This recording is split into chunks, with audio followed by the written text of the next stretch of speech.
Selamat siang, perkenalkan saya William Martin Kutanggas. Di sini saya dari Akuntansi 2. Di sini saya akan menjelaskan tentang Microsoft Word.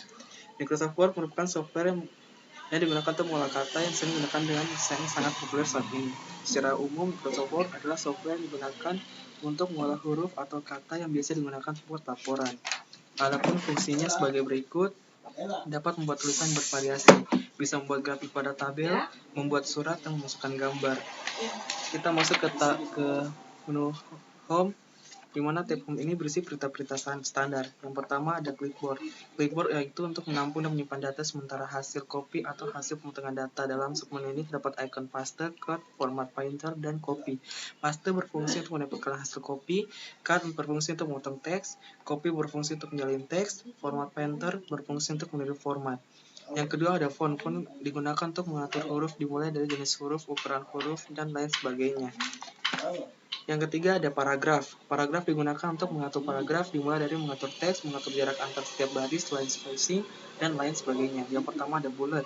Untuk memberi tanda bullet, numbering untuk memberi format penomoran, decrease indent untuk menggeser baris kedua paragraf ke kiri, increase indent untuk menggeser garis kedua pada paragraf ke kanan, sort untuk menyetir data, so paragraph mark untuk menambahkan memberikan tanda koreksi paragraf, align text left untuk mengatur teks ke rata kiri, center untuk mengatur teks ke rata tengah, biasa gunakan untuk judul, align text right untuk mengatur teks ke rata kanan, justify untuk mengatur teks ke rata kanan kiri, line dan paragraph spacing untuk mengatur jarak antara baris teks, shading untuk mengatur warna latar teks terpilih, border untuk memberi garis tepi pada teks terpilih. Yang kelima ada editing. Editing secara umum memiliki 3 find, replace, dan select. Yang pertama find untuk mencari kata tertentu, yang kedua replace untuk mencari dan mengganti kata yang ditemukan dalam satu dokumen, yang ketiga select digunakan untuk memilih dokumen atau teks tertentu dalam satu dokumen. Kita masuk ke tab insert yang berguna untuk memasukkan instruksi ke dalam lembar kerja seperti pembuatan tabel, memasukkan gambar, memasukkan grafik, dan lain sebagainya. Komponen-komponen pada insert sebagai berikut. Yang pertama ada page, biasa digunakan untuk mengedit halaman pada lembaran kerja. Bagian ini terdiri dari ada 3 bagian. Yang pertama cover page untuk model sampul, yang kedua blank page untuk menyisipkan halaman kosong dengan format dan desain standar, yang ketiga ada page break untuk memutuskan halaman dan berlanjutan pada halaman berikutnya.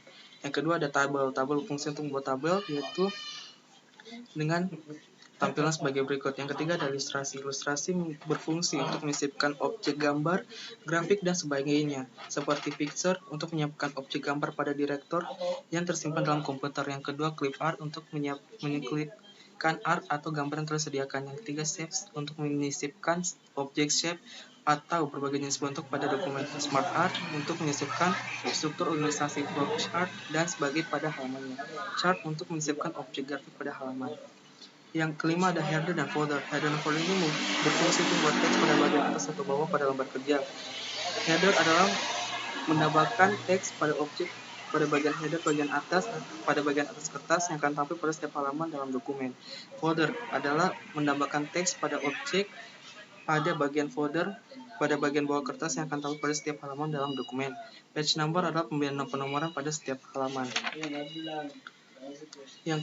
Terakhir ada simbol. Simbol ini berfungsi untuk menyisipkan simbol-simbol tertentu. Bagian dari simbol ada 2, yaitu equation dan simbol. Equation adalah menyisipkan format matematika pada dokumen, sedangkan simbol adalah untuk menyisipkan beberapa simbol pada dokumen.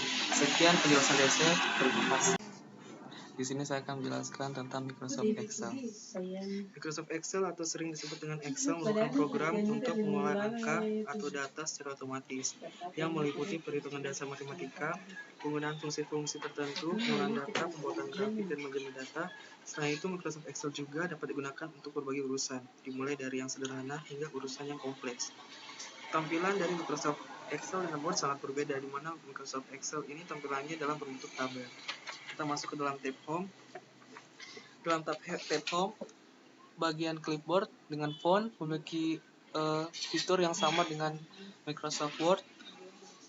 Alignment juga demikian, tetapi dalam alignment terdapat dua bagian yang berbeda, yaitu yang pertama wrap text. Wrap text adalah menggabungkan kalimat pada kolom yang berlebih untuk menjadi satu. Contohnya seperti ini.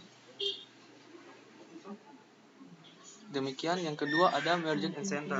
Merge and center adalah menggabungkan atau menengahkan teks, di mana menggabungkan dua kolom jadi satu.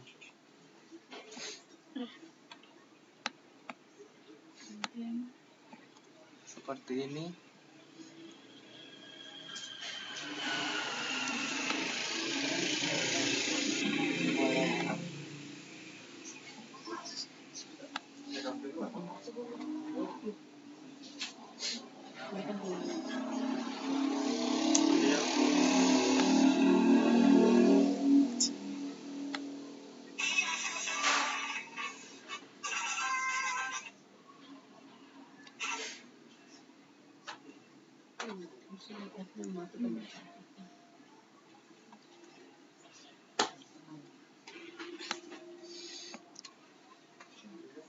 Baik, seperti ini. Terus yang keempat ada number. Number ini memiliki tampilannya berbeda, di mana memiliki submenu seperti yang pertama general. General adalah tombol pengatur secara umum. Yang kedua currency adalah format mata uang. Yang ketiga percent yaitu format persen. Yang keempat koma, pemberian tanda koma pada data. Yang kelima decrease decimal, yang dimana untuk mengurangi angka desimal. Yang keenam increase decimal, yang untuk menambahkan angka desimal. Yang berikutnya styles. Styles adalah submenu styles terdiri dari beberapa icon di bawah ini. Yang pertama conditional formatting, yaitu untuk pembuatan format yang sesuai dengan keinginan. Yang kedua format as table, ada pembuatan tabel dengan format yang disediakan. Yang ketiga cell style, membuatkan penampilan sel. Kita masuk ke tab insert, di mana tab insert digunakan untuk memasukkan instruksi-instruksi ke dalam lembar kerja, seperti pembuatan tabel, memasukkan gambar, model-model grafik, membuat link, serta membuka simbol-simbol. Terdiri dari komponen-komponen sebagai berikut. Yang pertama tabel. Tabel adalah nama dan fungsi submenu dari tabel adalah sebagai berikut. Yang pertama pivot table, membuat rekapitulasi tabel dengan bentuk yang ditentukan sendiri. Yang kedua tabel adalah membuat tabel itu sendiri. Yang bagian kedua adalah ilustrasi. Ilustrasi ini memiliki tampilan yang sama dengan yang ada di Word. Begitupun dengan charts, sprite, dan lain-lainnya. Kita masuk ke page layout. Adalah tab yang digunakan untuk mengatur data. Segmen dari ini adalah yang pertama themes. Themes digunakan untuk mengatur pewarnaan, tata letak, dan efek huruf. Yang kedua page setup, yaitu digunakan untuk mengatur batas tepi, kertas atau margin, orientasi kertas, mengatur ukuran kertas atau size, mengatur area percetakan, mengatur penggalan halaman, page break, memberi background pada dokumen, dan mencetak dan memberikan judul pada dokumen. Yang terakhir ada tab formula, yang digunakan untuk memasukkan rumus, fungsi logika, fungsi teks, format keuangan, tanggal dan waktu. Sekian yang saya sampaikan. Terima kasih.